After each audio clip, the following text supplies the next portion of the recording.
네, 안녕하십니까. 민법교수 유병태입니다. 오늘은 지난 시간에 이어서 유치권의 효력을 볼 차례죠. 그 민사법 완전정복 774페이지가 되겠습니다. 유치권이다라고 하는 것은 목적 물건과 관련해서 발생한 채권이 변제기에 있을 때 그 채권 변제 받을 때까지 목적 물건에 대한 점유 이전을 거절할 수 있는 법정 담보 물건이다.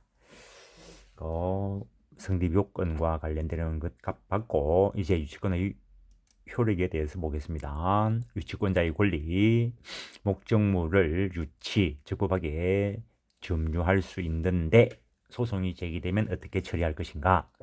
유치권자는 그 채권을 변제받을 때까지 목적물을 유치할 수 있다. 여기서 유치란 인도 거절을 하고 점유를 계속하는 것을 의미한다는 것. 유치권은 물권이므로 물권이라는 말 안에는 절대권이다. 누구에 대해서도 효력을 주장할 수 있다. 그런 말이고 따라서 목적물에 대한 경매가 있을 경우에 채권자는 유치권으로서 경락인에 대항할 수 있다. 그러나 유치권 자체에는 유치권에 기해서 경락대금에 배당 참가할 수는 없습니다. 배당 참가할 수는 없고 채권 변제 받을 때까지 점유 이전을 거절할 수 있기 때문에 사실상 최우선 변제를 받을 수 있다. 그렇게 이야기되는 것입니다. 일단 유치권으로는 배당 참가할 수 없다라는 거. 일단 돈 다 받을 때까지 누구에 대해서라도 점유 이전 거절할 수 있다라는 거. 피고가 유치권을 행사하는 경우에 어떠한 판결이 내려져야 하는가가 문제가 되는데 판례와 통설은 소송 경제의 관점에서 채무의 변제와 상환으로 물건을 인도하라라고 하는 상환 이행 판결을 한다는 것. 이 상환 이행 판결을 한다는 점에서는 동시행 항변권과 유사합니다. 경매권과 우선 변제권 여부에 하는데 유치권에도 경매 신청권은 있습니다. 일단 우선 변제받는 경매가 아니고 환가를 위한 형식적 경매 신청권이 있다라고 이야기한다는 것. 쭉 보시면은 유치권자는 매각대금으로부터 우선 변제를 받을 수는 없다. 그러나 유치권자는 경락받은 매수인에 대하여 자기 채권이 만족될 때까지 점유 이전을 거절함으로써 변제를 간접적으로 강제할 수 있다라는 거. 그래서 이 경락받은 매수인이 목적물을 가져가고 싶으면 변제를 하고 가져갈 수는 있습니다. 다음 유치권에 간이 변제 충당권이라는 것이 있습니다. 정당한 이유가 있는 때 유치권자는 감정인의 평가에서 유치물을 직접 변제 충당할 것을 법원에 청구할 수 있다. 이때 유치권자는 미리 채무자에게 통지하여야 한다는 거. 채무자와 목적 물건 소유자가 다를 때에는 그 소유자와 채무자에게 다 통지해야 된다. 라고 하는 것이 일반적인 입장입니다. 이때 법원의 허가를 받으면은 유치물의 소유권을 취득한다는 거. 유치 대상 목적물은 동산일 수도 있고 부동산일 수도 있는데 부동산이라 하더라도 이렇게 법원 허가에 의해서 취득하는 것은 법률 규정에 의한 취득이기 때문에 등기 없이 취득할 수는 있다는 거. 만약에 그 목적물의 평가액이 채권을 초과한다면 그 초과액은 채무자에게 상환하여야 한다는 거. 그 다음에 어쨌든 유치권에는 법 규정상으로는 우선 면제권 없다. 한 번 더 강조하는 겁니다. 그러나 돈 받을 때까지 점유 이전을 거절할 수 있기 때문에 사실상으로는 우선 변제를 받는 것과 마찬가지의 결과를 누릴 수 있다라고 이야기합니다. 그다음에 원칙적인 과실수취권은 없지만 유치권자는 변제 충당하기 위해서 과실을 수취할 수 있다는 것. 그다음에 채무자가 파산당하는 경우에는 별채권 규정이 있고 유치권자의 과실수취권 여부, 원칙적으로 일반적으로 말하는 과실수취권은 없습니다. 일반적인 과실수취권이라면 무상의 과실수취권을 이야기하는 겁니다. 근데 대가를 지불하는 과실수취는 누구나 할 수 있는 거죠. 그래서 유치권자는 원칙적으로 과실수취권이 없지만 유치물의 과실을 수취하여 다른 채권자보다 먼저 자기 채권의 변제에 충당할 수 있다. 변제에 충당한다. 일종의 대가를 지불하는 거죠. 이는 유치권자가 선량한 관리자 주의를 가지고 유치물을 점유 보존해야 하므로 그 노무에 대한 보수로서 이러한 수취권을 인정하는 것이 공평할 뿐만 아니라 수취한 과실을 채권은 변제에 충당하여도 채무자의 이익을 해하는 것은 아니기 때문이라는 거. 만약에 이때 수취하는 과실이 금전이 아닌 때에는 경매해야 되고, 그 다음에 과실은 먼저 채권 이자에 충당하고 남는 게 있으면 원본에 충당한다는 거. 유치권자는 목적물을 사용할 수 있는가?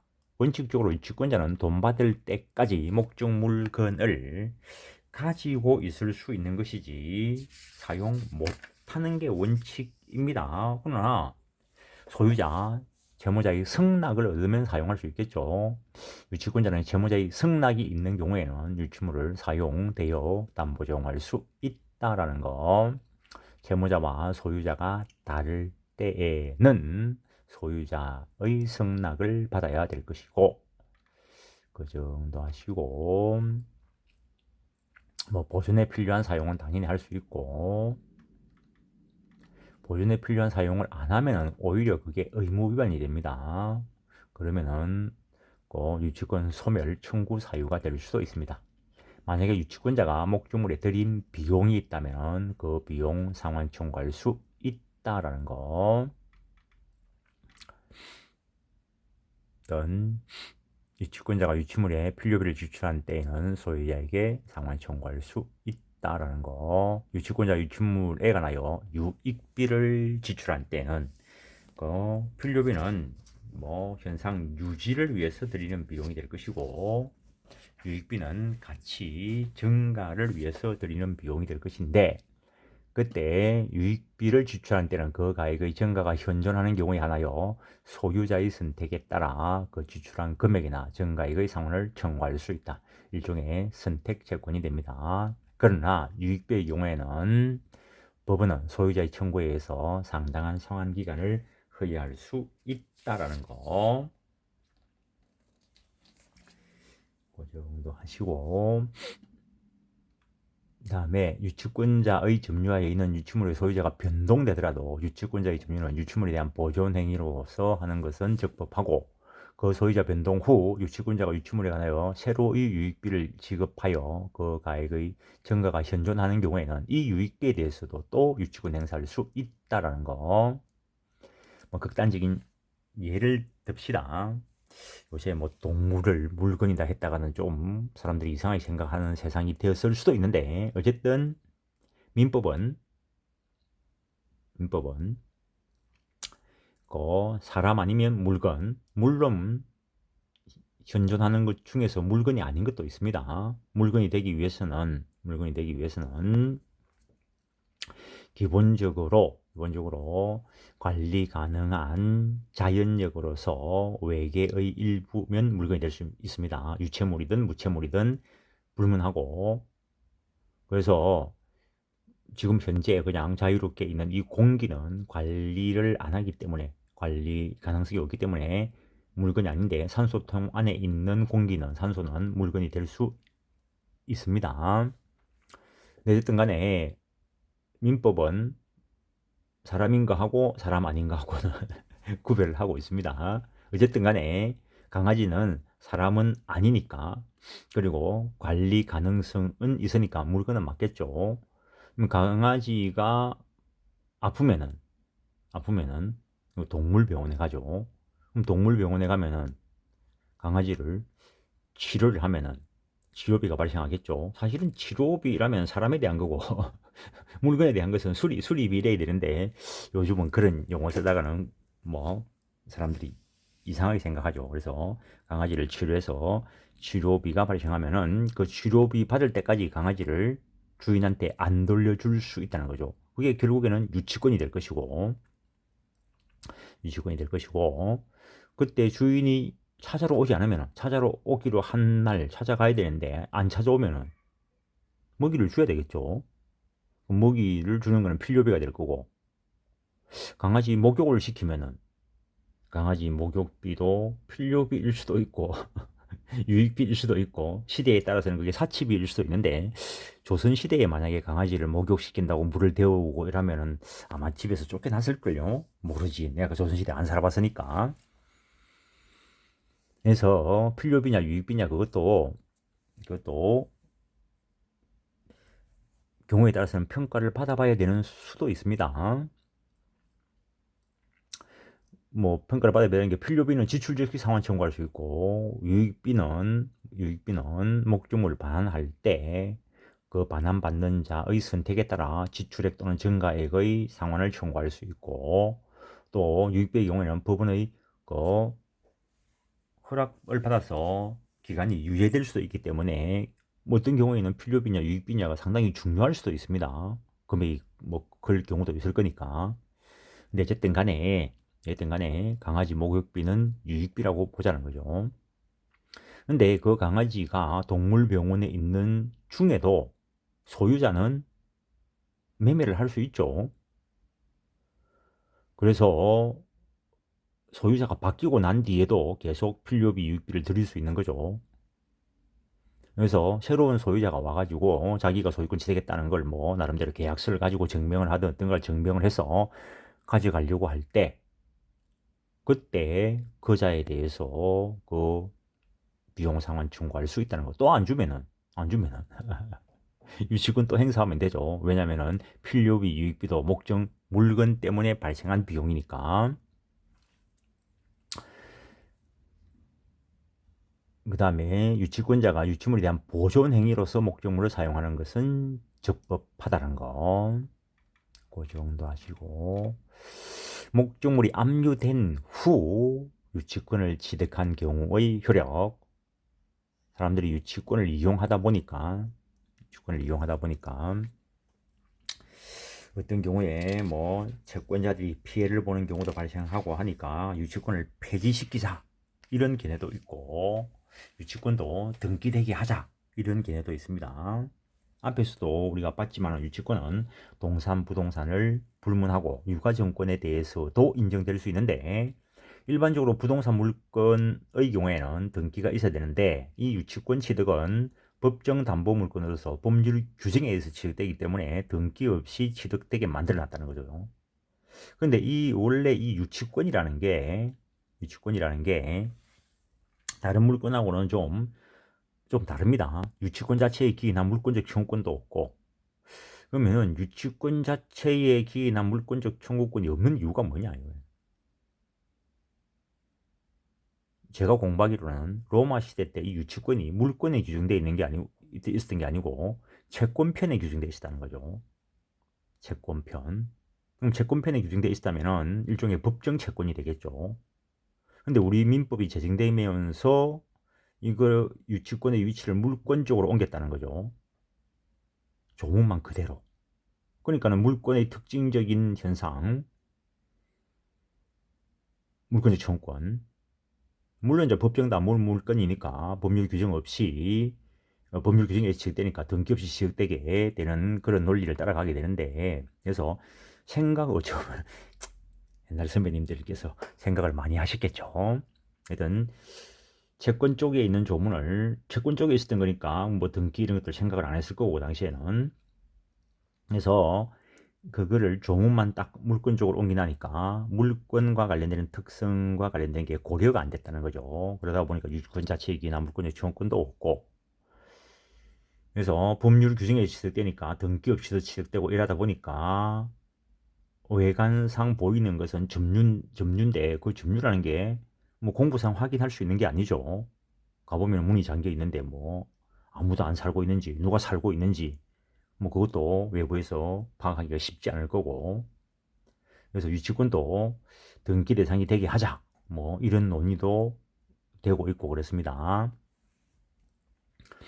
그래서 기본적으로 유치권의 경우에 이걸 이용을 해서 허위로 유치권상이 있는 것처럼 만들어서 채권자들의 뭐 권리 침해 또는 경락인에 대한 권리 침해 현상이 나타날 수 있기 때문에 이러한 판례가 나오게 되었는데, 이거는 그대로 판례를 한번 보겠습니다. 채무자 소유의 건물 등 부동산의 강제 경매 개시 결정의 기입 등기가 격려되어 압류의 효력이 발생한 이후에 부동산 강제 경매 개시 결정이 되면은 그게 등기부에 기록이 됩니다. 촉탁에 의해서. 압류의 효력이 발생한 후에 채무자가 위 부동산에 관한 공사대금 채권에 관하여 그 점유를 이전함으로써 유치권을 취득하게 된 경우, 그와 같은 점유 이전은 목적물 교환 가치를 감소시킬 우려가 있는 처분 행위에 해당하기 때문에 압류 경매 개시 결정 이것이 있으면은 처분 행위가 금지가 됩니다.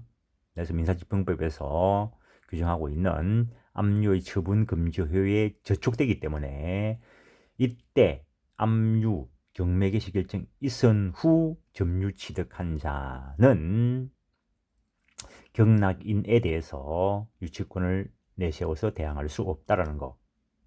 그래서 목적물 점유 취득할 때도, 초과하기 취득할 때도 등기부를 보고 취득해야 됩니다. 이제는 경매 개시 결정 등기가 있고 난 뒤에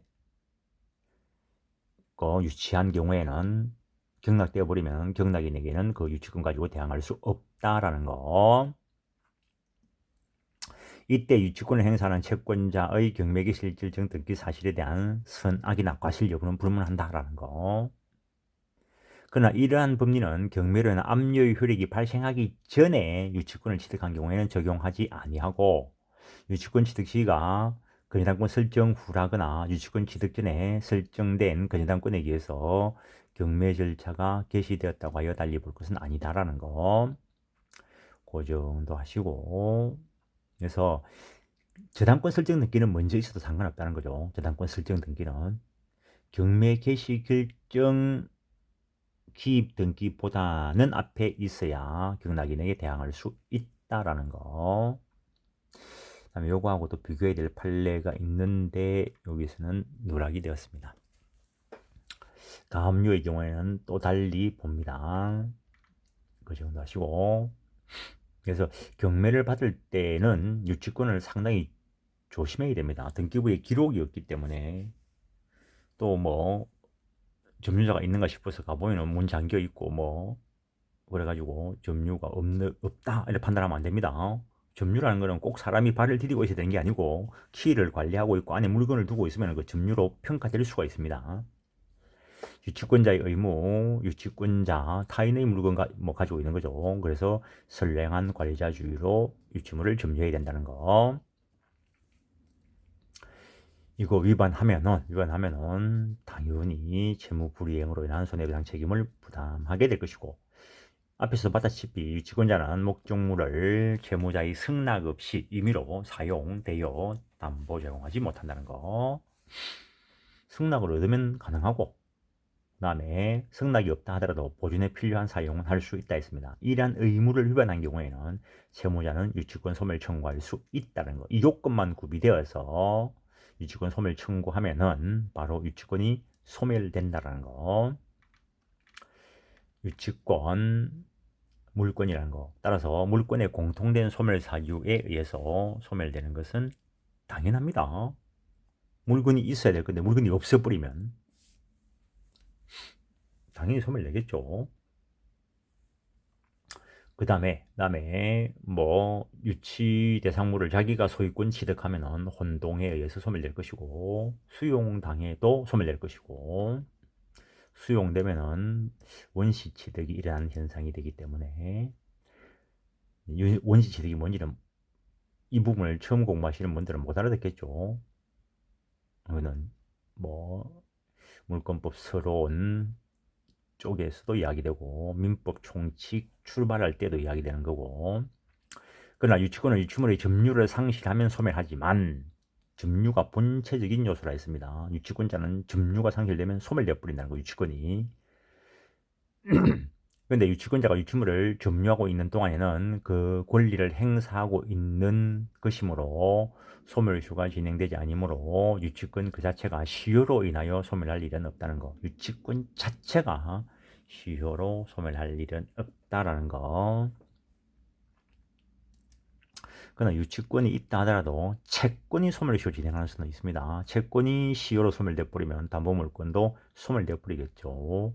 유치권 자체가 시효로 소멸하지는 않을 것이다라는 거. 유치권자가 유치물 점유를 상실하면 유치권 자체가 소멸되는데 그 점유가 침탈되더라도 유치권은 소멸됩니다. 그때 유치권에 의한 반환 청구권은 없으니까 유치권에 의해서 반환 청구는 못하지만 유치권자는 점유를 침탈당한 날로부터 점유권 쪽에 있는 규정에 따라서 침탈당한 날로부터 1년 내에 점유권에 의한 반환 청구권 행사에 의해서 점유를 반환받으면 소멸되지 않았던 것으로 된다는 거. 그 다음에 담보물권으로서의 공통된 소멸사유, 피담보 채권이 있어야 유치권이 존재할 수 있죠. 담보물권이니까. 그래서 어떤 연유에 의해서라도 피담보 채권이 소멸돼 버리면 유치권 부종성 때문에 따라서 죽는다는 거. 유치권이 있다 하더라도 채권의 소멸시효 진행에는 영향을 미치지 못한다. 즉 담보물권이 있어도 채권은 소멸시효가 진행한다는 겁니다. 그래서 피담보 채권이 시효로 소멸돼 버리면 유치권도 따라서 소멸한다라는 거. 다음 유치권의 특이한 소멸 사유 앞에서 봤던 거. 유치권자가 의무 위반을 했을 때 채무자의 소멸 청구에 의해서 소멸될 수 있다는 거. 요거는 형성권이기 때문에 요건이 구비돼서 소멸 청구 행사하면은 바로 소멸된다라는 거. 그다음에 다른 담보 제공하고 유치권 소멸 청구할 수 있다라는 거. 요때 요거 소멸 청구권은 말 그대로 청구권으로서 거절될 수 있다라는 거. 예를 들어서 자동차 1억짜리라고 하죠. 수리를 맡겼을 때 수리비 안 주면은 그 수리센터 아저씨는 수리비 받을 때까지 못 주겠다 유치권 행사할 수 있겠죠. 1억짜리 자동차 고장이 나서 수리를 하니까 수리비가 한 300만 원 나왔다는 거죠. 그때 그 차주는 지금 차를 가지고 어디 급히 가야 된다는 거죠. 그때 다른 담보를 맡겨놓고 다른 담보 이게 인적담보, 물적담보 다 포함되는데 담보를 맡겨놓고 차를 좀 가져가자 할 수 있다는 거죠. 그때 제공되는 담보 가치는 얼마짜리이면 되느냐 이거죠. 300만 원짜리면 되냐 1억짜리라 해야 되냐 그런 논의도 있는데 300만 원짜리면 된다라는 게 일반적인 견해입니다. 1억짜리 자동차를 가지고 있으면 다음날 300만 원 바로 갚으러 오겠죠. 근데 300만 원짜리 담보물을 가지고 있으면은 갚으러 안 올 수도 있죠. 어차피 300만 원짜리인데. 그러면은 유치권자는 거절하겠죠. 합리적인 사람이라면. 그때 거절당하면은 채무자는 법원의 청구하여 승낙에 가름하는 판결을 받아서 소멸시킬 수 있다는 거. 승낙 받으러 가면은 몇 년 걸릴 수도 있겠죠. 어쨌든 그런 제도가 있다는 거. 점유 상실로 유치권이 소멸된다 앞에서 계속 이야기했던 거 정리를 해 놓은 겁니다. 그래서 이번 시간은 여기까지 해서 유치권하고 교재에는 바로 저당권이 들어있는데 다음 시간에는 어쨌든 이 화면에 올려놓고 질권 부분을 보겠습니다. 학생들은 학교 사이트에 올려놓겠습니다. 네, 이번 시간은 여기까지 하겠습니다.